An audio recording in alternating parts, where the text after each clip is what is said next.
Welcome to today's troubleshooting tutorial. If you have been struggling to access your projects on Hostinger and keep running into that persistent network error, you are in the right place. In this video, I am going to walk you through a step-by-step process to diagnose and fix the Hostinger network error so you can get back to building your website without any more delays. Before we dive into the technical side, please take a quick moment to hit that like button and subscribe to the channel for more easy-to-follow web hosting guides. Let us get started.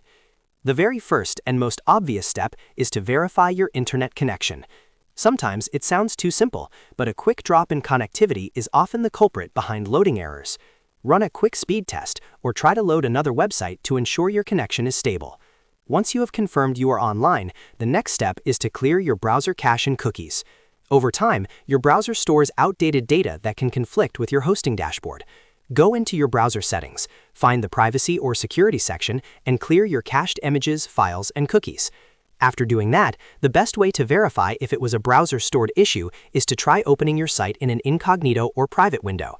If the Hostinger dashboard loads perfectly there, you know for a fact your browser cache was the problem.